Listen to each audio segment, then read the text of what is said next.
तब फिर वो आंदोलन का रूप लेता है, फिर वो घड़साना बनता है जहाँ बेकसूर किसान 6-6 मारे जाते हैं कि बिना धनी बिना मालिक का ये व्यवस्था हो गई।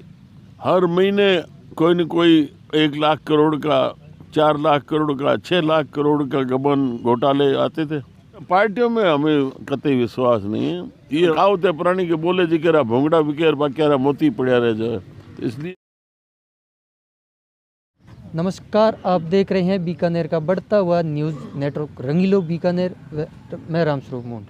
मैं इस वक्त मौजूद हूँ मगरेगा शहर कही जाए देवी सिंह जी भाटी और कोलाइत की अगर जो बात करा तो 33 साल कोलाइत का मैं बेधड़क राज करियो मगरेगा शहर की तरफ हूँ।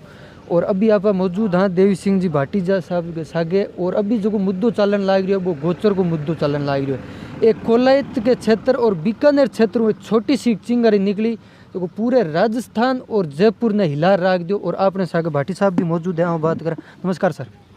नमस्कार, स्वागत है आप। पहले तो बहुत बहुत स्वागत है आपका रंगीलो बीकानेर न्यूज़ चैनल में। रंगीलो बीकानेर, बहुत बहुत आभार।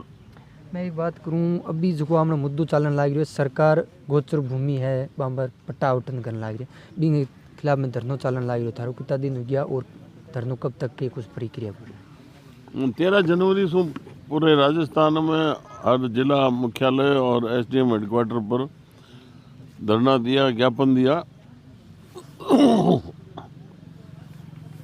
जिका गौ प्रेमी है, गौपालक है, मैंने ये बात नहीं सकाऊँ ज़्यादा नाराज़गी है कि आई सरकार 2011 में मुख्यमंत्री अशोक जी गहलोत और फैसलो लियो कि मैं नरेगा रे माध्यम से जितनी भी गौचर और चारागाह है इनमें घास लगावला, इनमें स्थानीय प्रजाति रा पेड़ लगा सा, और रूखड़ा के अलावा जितना भी कब्जा है गौचर और चारागाह में वह ग्राम पंचायत, तहसीलदार और कलेक्टर के माध्यम से हटावला।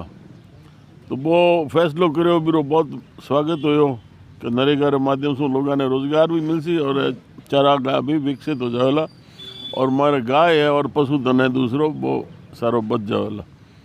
पर वही सरकार अब दोबारा भी फैसले ने बदल दियो।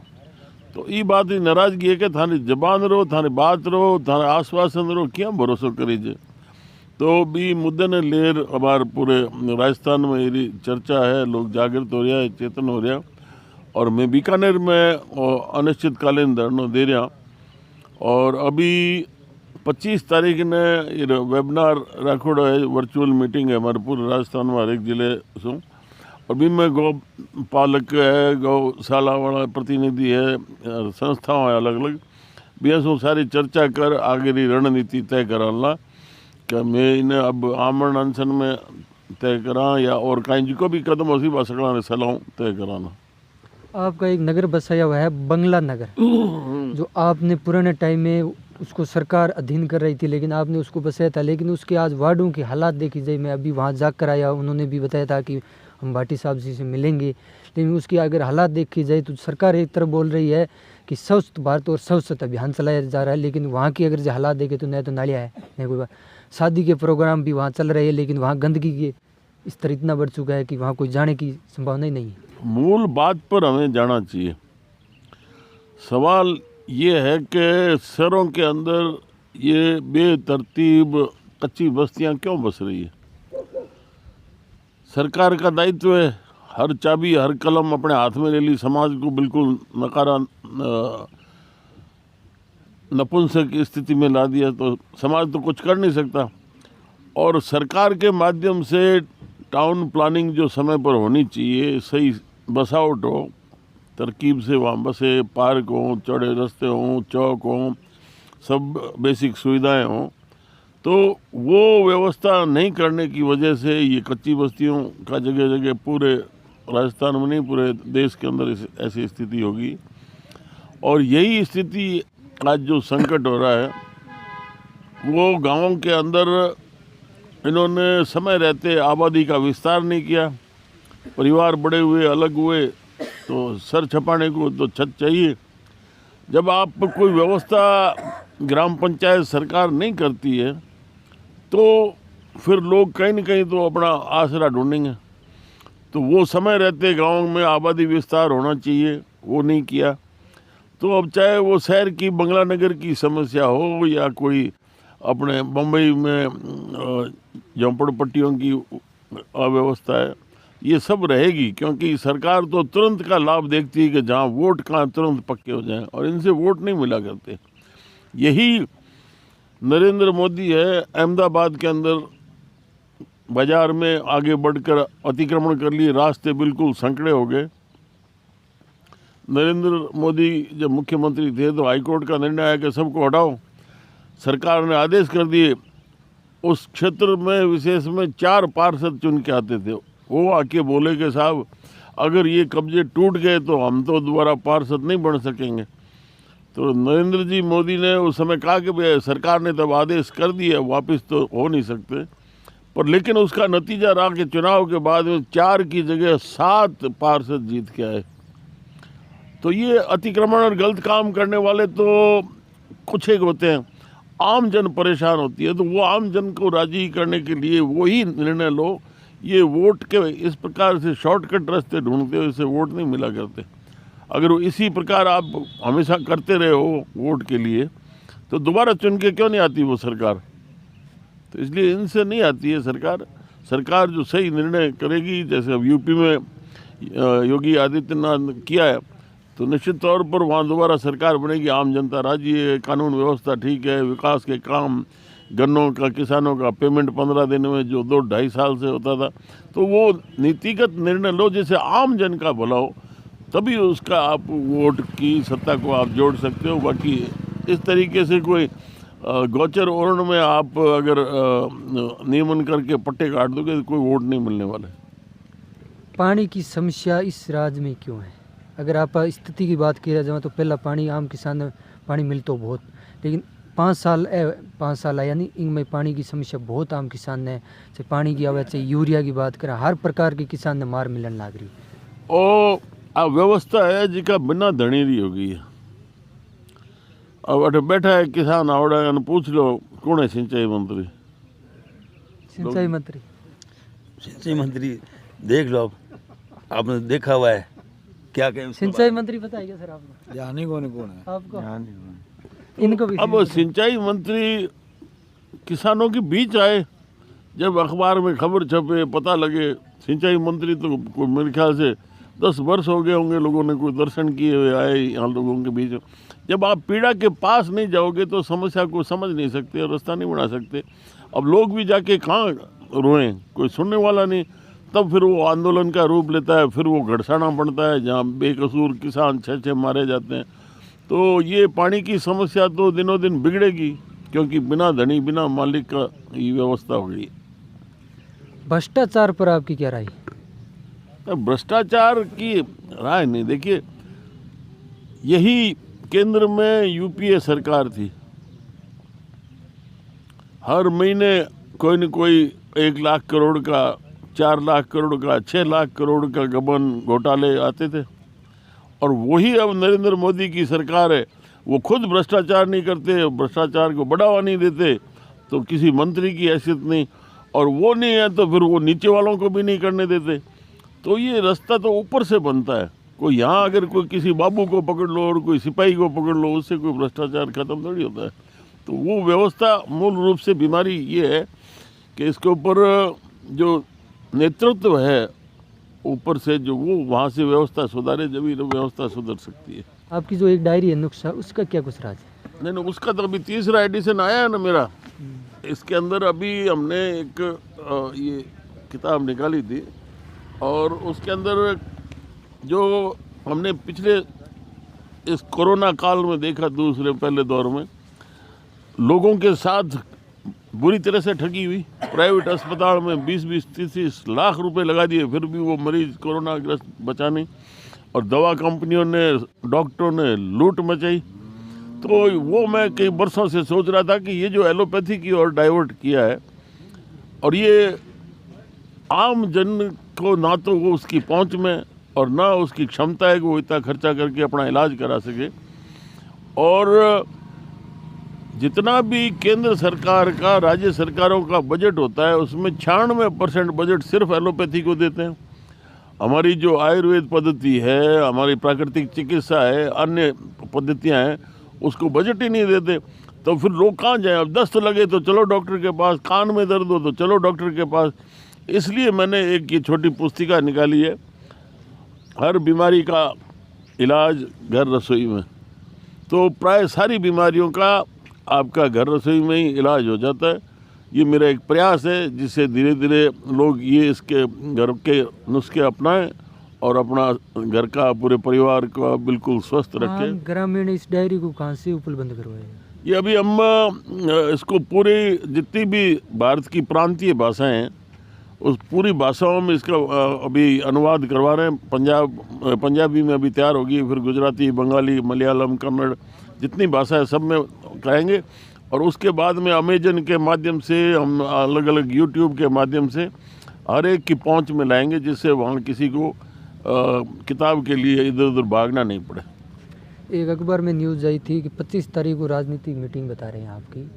25 को हमने एक प्रदेश स्तर पर जो गौपालक हैं, गौशाला वाले हैं, संस्थाएं हैं, उनका एक हमने वेबिनार रखा है मोबाइल के माध्यम से। तो वो जो वर्चुअल मीटिंग होगी तो उससे आम जन को जो भी उनके सुझाव हैं, कोई और उसमें योगदान दे सकते हैं, और हम भी उनको आह्वान करेंगे कि ये जितनी अलग अलग गौशाला है और ये संस्थाएं हैं और जो गौ सेवा से जुड़े हुए हैं, ये अलग अलग अपने लेटर पैड लेके न बैठें, एक छाते के नीचे आ जाएं, एक अम्ब्रेला के नीचे, और पूरा सब एक संग बने और सबकी समस्या समान है। तो जब भी एक की कोई समस्या ऐसी आए, ध्यान में आए, तो सब एक साथ पूरे प्रदेश में खड़े हों। तो वो 25 तारीख को हमने शाम को 6 बजे वर्चुअल मीटिंग रखी है। उसमें सभी लोग आमंत्रित हैं। उसमें हमारा साइट का नंबर वगैरह नाम भी दिया हुआ है। 1980 से 2013 तक आपने कोलायत क्षेत्र में एक मगरे की शेर की तरह राज किया, लेकिन वो 2013 के बाद जनता ने आपका साथ छोड़ा और अभी वापस आपके साथ जनता जुड़ रही है। नहीं, वो खैर स्वागत है, उनका प्रेम है। अब हम यहाँ आज धरना दे रहे हैं, अभी मौसम भी बिगड़ा, सर्दी का मौसम है, बरसात भी होगी, और उसमें भी आप देख रहे हो कौन आता है शादी ब्याह में, बुलाओ जीमण के लिए तब भी नहीं आते। तो हमारा कार्यकर्ता इतना मजबूत है, निस्वार्थी है कि वो इस आंदोलन में भी हमारे साथ खड़ा है। और जो जनता का प्रेम है तो इसलिए हम भी जुड़े हुए हैं, लगातार जनता के बीच में रहते हैं। आगे चुनाव है, आप कौन सी पार्टी से चुनाव लड़ोगे? ना पार्टियों में हमें कतई विश्वास नहीं है, ये हम बैठ के तय करेंगे। ये पहले हमने कहा है कि सब कार्यकर्ता बैठ के हम रणनीति बना के और पार्टियों को मजबूर करेंगे कि आम जन कार्यकर्ता की बात को सुनी जाए, आप वहाँ बैठे बैठे मनमानी मत करो। एक अपने छोटी सी बात करें, 5 नुस्खा इस डायरी की, यहाँ बता दूंगा आम लोग के चलता फिरता भी नुस्ख, मेन पॉइंट 5 नुस्ख। देखिए, आप जैसे अब सर्दी का मौसम है, जुकाम हो गया, जुकाम होते तुरंत कानों में रुई दबा लो, तुरंत ठीक। लू लग जाए, कानों में रुई दबा लो, 15 मिनट में लू से बचा, लू ठीक हो जाएगी। आपकी आंखें खराब हो जाए, कानों में रुई दबा लो, आंखें ठीक हो जाएगी। आपको चलते ही कुछ ऐसा खाना पीना हो गया, दस्ते लग जाए, तो 1 चम्मच चाय की पत्ती, 1 चम्मच चीनी की फक्की लेके पानी पी लो, आधे घंटे में दस्त बंद। इस प्रकार से अगर जैसे महिलाओं को बड़ी दिक्कत रहती है, जो गाड़ी बस में बैठती है तो उल्टियाँ करती है, सीट के ऊपर अखबार बिछा के बैठ जाओ, 100% उल्टी नहीं होगी। अब अलग अलग है कि लीवर की है तो लीवर में हम 6 पुड़ी देते हैं तो उसका लीवर सिरोसिस ठीक हो जाता है। हार्ट के लिए सबसे बढ़िया तो है लेप, वरना आप अर्जुन छाल है साबुत लाके घर लाके पीस के रख लो, 1 चम्मच सुबह 1 चम्मच शाम को, पानी की 1 गिलास हो, उसको आधा कर लो उबाल के, या दूध आधा हो जाए वो पियो, गारंटी है कभी आपको हार्ट की, कोई बीपी की प्रॉब्लम हो जाए। तो ये सारा है। अब जिसके भी चश्मा आजकल हर एक के देखो लग जाता है, सुबह उठते बासी थूक के आँख में काजल की तरह लगाओ, आपका चश्मा उतर जाएगा। आपके चेहरे पर कहीं भी दाग है, निशान हो गया है, तो आप बासी थूक लगाओ, आपका चेहरा 30 साल पुराना जैसे था वैसा हो जाएगा। तो ये सारे नुस्खे इसमें दिए हुए हैं और अलग अलग बीमारियों का इसमें मतलब प्रमाणिक है, जो हमने सारा उपयोग में लेके 5-10 पर ट्रायल करके फिर इसके अंदर हम लिखते हैं। आजकल अब जैसे बीपी की बहुत समस्या होगी, तो उसमें आप रात की बासी गेहूं की रोटी सुबह आप कच्चे दूध में चूर के 15 मिनट छोड़ दो और उसके बाद में वो खा लो, गारंटेड है आपको कोई गोली लेनी नहीं पड़ेगी। तो ये सारे इसमें नुस्खे हमने दिए हैं। सर अभी अपन बात करते हैं इस दीवार पे, ये कितनी क्या कुछ बन गई, कितनी बाकी? ये 4 दीवारी कुल 40 किलोमीटर बननी है और 13 किलोमीटर इसमें निर्माण हो चुका है। 1 किलोमीटर की लंबाई में एवरेज 20 लाख रुपया खर्चा आता है। खूब लोग सेव कर रहे हैं। बीच में बरसात होने से ईंट भट्टे वगैरह बंद हो गए थे, तो अब ये चालू करेंगे और जल्दी आपको 4-5 महीने में 40 किलोमीटर 4 दीवारी कंप्लीट हो जाएगी। और वो जो सरकारें और केंद्र सरकार, राज्य सरकार समय समय पर घोषणा करती रही है कि हम गौ अभ्यारण्य बनाएंगे, गौ अभ्यारण्य, वो सरकारों से तो कोई योजना सही पार पड़ती नहीं, पर ये एक पहला भारत का गौ अभ्यारण्य होगा जिसमें सुरक्षित जगह होगी 4 दीवारी में। इसी में सेवण घास, मुर्ड, दामन वगैरह ये सारे और स्थानीय प्रजाति के पेड़ होंगे और यहाँ गायें विचरण करेगी। तो ये एक गौ अभ्यारण्य बनने जा रहा है जिसमें हिरण भी रहेंगे, उसमें लोमड़ी भी रहेगी, इसमें चील, गिद्ध वगैरह, चिड़िया, कबूतर, सारा कुछ इसमें एक रमणीय स्थल बनेगा। एक वास्तविक जो प्राकृतिक गौ अभ्यारण्य होगा वो एक हमें उम्मीद है कि बहुत जल्दी तैयार हो जाएगा। लास्ट सवाल, आम जनता को क्या कुछ संदेश दें? आम जनता खुद खड़ी हो, सरकार के भरोसे नहीं रहे। समाज आगे आएगा। समाज ने व्यवस्था कर रखी थी वर्षों से और वो बिल्कुल प्रमाणिक थी, इसलिए समाज खुद आए, किसी के सरकार के प्रशासन के भरोसे नहीं रहे, चुप न रहे। अन्याय जो देख के चुप रहेगा उसके साथ और अन्याय होगा। जहाँ भी आप प्रेम से अपनी बात रखो, मजबूती के साथ, किसी के लाठी नहीं मारनी, किसी को नुकसान नहीं पहुँचाना, पर बात रखो। बात नहीं रखते हो तो उसके कारण से दिनों दिन आपके साथ ज्यादतियाँ, अन्याय होता है। इसलिए आप निडर होकर, जो भी आपको लगे कि ये काम गलत हो रहा है, ये इसमें इस प्रकार से रास्ता निकल सकता है, तो वो सुझाव भी दो। बोलोगे, हमारे यहाँ कहावत है पुरानी के बोले जिकेरा भोंगड़ा बिकेर बाक्यारा मोती पड़ा रह जाए। इसलिए आम जन से यही मेरा कहना है कि वो समय पर बोले, अन्याय बर्दाश्त नहीं करे। जहाँ कहीं भी ऐसा हो वो खुला अकेला ही, और आप अकेले बोलोगे तो आपके साथ भीड़ जुटती जाएगी, तो काफिला जुटता जाएगा और जो बात आपने रखी वो पूरी होगी। देवी सिंह जी का जो कहना था वो आपने वीडियो में पूरा सुना होगा। वीडियो को लेकर आपकी क्या कुछ राय है वो कमेंट सेक्शन में कमेंट करके ज़रूर बताएं। वीडियो अच्छा लगे तो लाइक शेयर ज़रूर करें। मिलेंगे नेक्स्ट जगह, तब तक के लिए धन्यवाद।